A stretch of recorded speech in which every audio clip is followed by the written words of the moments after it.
अगर कोई आपको नीचा दिखाना चाहता है तो इसका मतलब है कि आप उससे पहले से ही ऊपर हो।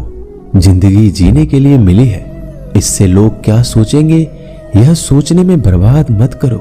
किसी के बुरे वक्त में उसका हाथ पकड़ो, सहारा दो, उसे हिम्मत दो, क्योंकि बुरा वक्त थोड़े समय में चला जाएगा लेकिन वह आपको दुआ जिंदगी भर देता रहेगा।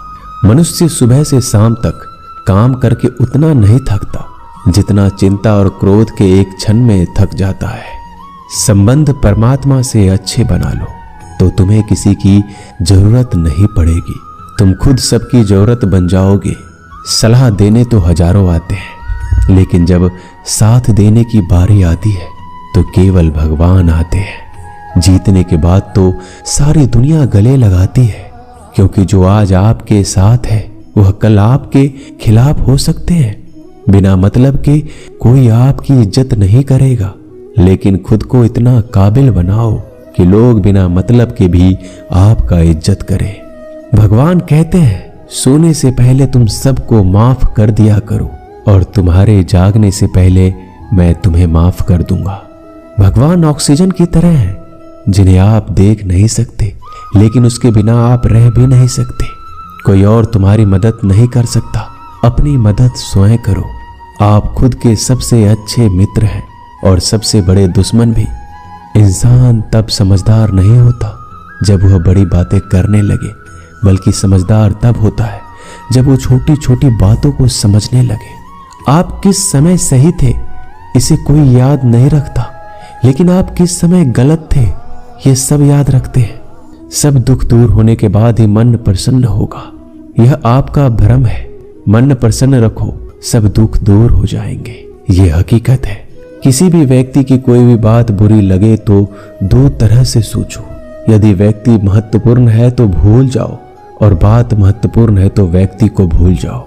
रिश्तों का संबंध सिर्फ रक्त से नहीं होता, जो मुसीबत में हाथ थाम ले उससे बड़ा कोई रिश्ता नहीं होता। भगवान कहते हैं तुम सब कुछ मुझे सौंप दो, सारा दर्द परेशानी, और बिल्कुल हल्के होकर मुझे याद करो। धीरे धीरे तुम्हारा जीवन बदल जाएगा। हर रोज रात को सोने से पहले भगवान को अपनी पूरी दिनचर्या बता के सोएं। अगर आपके द्वारा किसी का दिल दुखा है तो मन ही मन उससे माफी मांगे।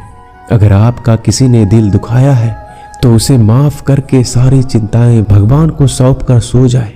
यकीन मानिए इससे आपकी जिंदगी खुशनुमा बन जाएगी। क्रोध बोला हुआ एक शब्द इतना जहरीला हो सकता है कि आपकी हजार प्यारी बातों को एक मिनट में नष्ट कर सकता है। सबको हंसाना लेकिन किसी पर भी हंसना मत। सबके दुख बांटना लेकिन किसी को दुखी मत करना। सबकी राह में दीप जलाना लेकिन किसी का दिल जलाना मत। यही जीवन की रीत है, जैसा बोओगे वैसा ही पाओगे। दुआएं और प्रार्थनाएं असंभव को भी संभव बना देती है। ईश्वर को ना हमारे तन की जरूरत है ना धन की, उसको तो बस पवित्र मन की जरूरत है।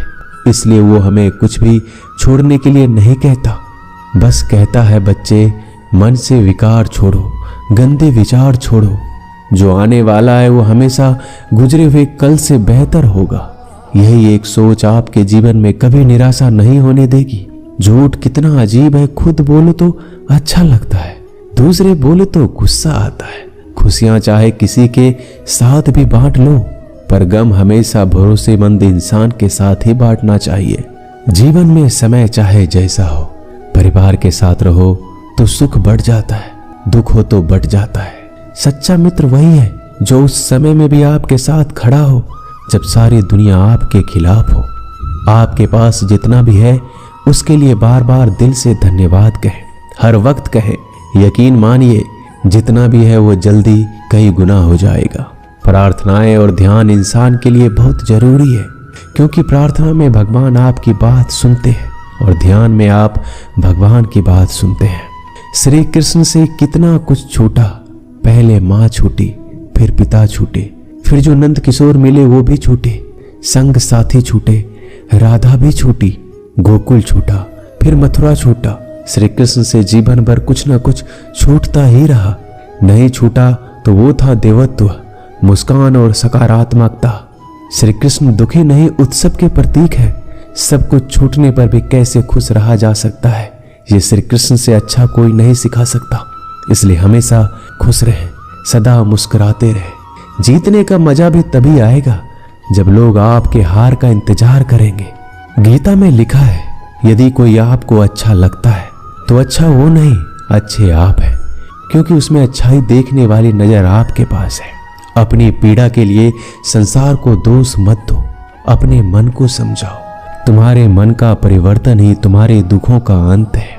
सोच और नीयत अच्छी रखिए, फिर आपके कष्ट प्रभु स्वयं दूर कर देंगे।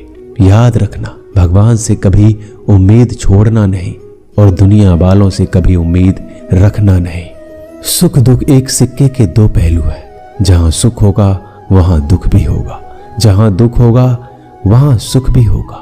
इसलिए सुख दुख के बारे में बिना सोचे निरंतर अपने लक्ष्य को प्राप्त करने के लिए प्रयास करते रहना चाहिए। एक बात हमेशा याद रखना, किसी के सामने गिड़गिड़ाने से ना मोहब्बत मिलती है ना इज्जत। इसलिए अपने स्वाभिमान को जिंदा रखो। कोई अगर आपकी किस्मत में होगा तो आपके पास खुद ही चलकर आएगा। दूसरों को हराने का मौका मत दो, बस खुद को आगे ले जाने की जिद पालो। कभी हार ना मानने की आदत ही एक दिन जीतने की आदत बन जाती है।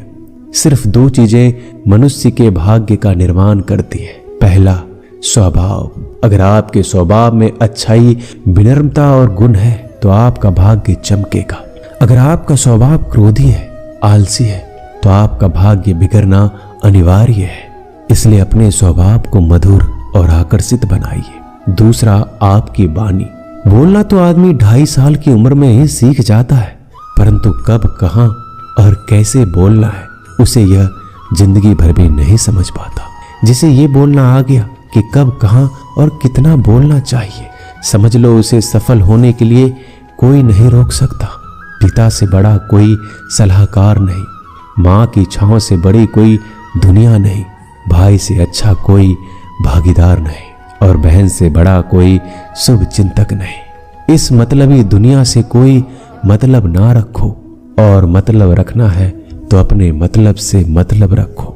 दुआएं मांगने से किसका भला होता है, मिलता तो वही है जो हमने बोया होता है। तुम नीचे गिर के देखो, कोई नहीं आएगा उठाने। तुम जड़ा उड़कर तो देखो, सब आएंगे गिराने। एक बात हमेशा याद रखना, अगर शराब की दुकान पर बैठकर दूध पियोगे तो तुम्हें शराबी का ही दर्जा मिलेगा, और किसी मंदिर में बैठ के पानी भी पियोगे तो तुम्हें एक संत का दर्जा दिया जाएगा। इसलिए आप किसके साथ उठते बैठते हो ये बहुत मायने रखता है। दोस्तों, आशा करता हूं कि आपने इस वीडियो से बहुत सारी सीख ली होगी। मिलते हैं जल्दी एक नए ज्ञानवर्धक वीडियो में। धन्यवाद। अपना ख्याल रखिएगा।